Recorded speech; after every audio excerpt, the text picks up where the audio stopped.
President Joe Biden's nominee for Commerce Secretary should commit to keeping China-based Huawei on a blacklist that blocks it from some activities in the United States, Representative Mark Green said Friday.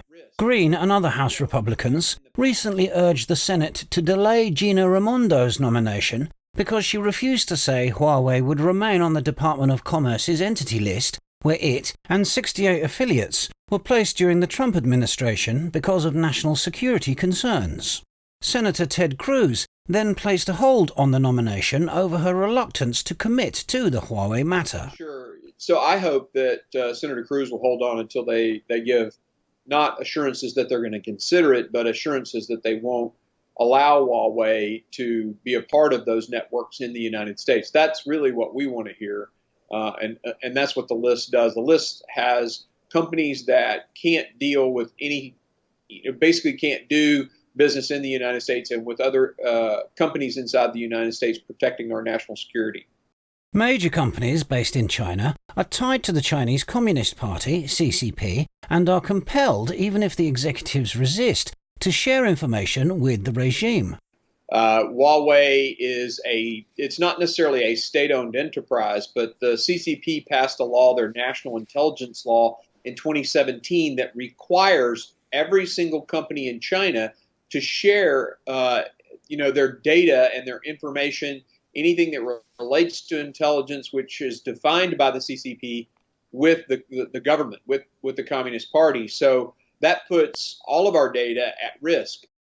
The Pentagon last year listed Huawei as one of 20 companies backed by the Chinese military.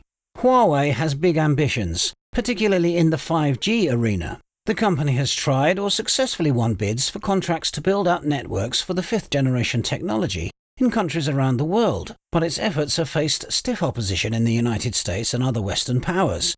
Sweden, for instance, banned Huawei and China-based ZTE from bidding to build its 5G networks. Huawei has fought against the US government's designations, filing lawsuits and alleging the blacklist impacts its right to compete in a free market. Huawei this week sued the Federal Communications Commission, FCC, over its labeling of the company as a national security threat, alleging the commission exceeded its statutory authority, violating federal law and the US Constitution. In its filing to the US Fifth Circuit Court of Appeals, obtained by the Epoch Times, the company wrote, "The order on review potentially impacts the financial interests of the telecommunications industry as a whole, including manufacturers, end users, and service providers in a broad range of industries such as internet, cellular and landline telephone, and similar telecommunications applications." The FCC told news outlets, last year the FCC issued a final designation identifying Huawei as a national security threat based on a substantial body of evidence developed by the FCC and numerous US national security agencies. "We will continue to defend that decision." Green said he hopes the judge hearing the case will dig into it and understand the threat that's there and really understand what 5G is. I mean, it will allow information, the synchronization of information and data over the networks in an exponential fashion that's going to make, you think about Bido and the GPS system that the Chinese have set up, all of that information will go straight into those satellites. I mean, it's going to be an incredible penetration into our data systems, and it's just considering the risk with China and the CCP, one we should not take.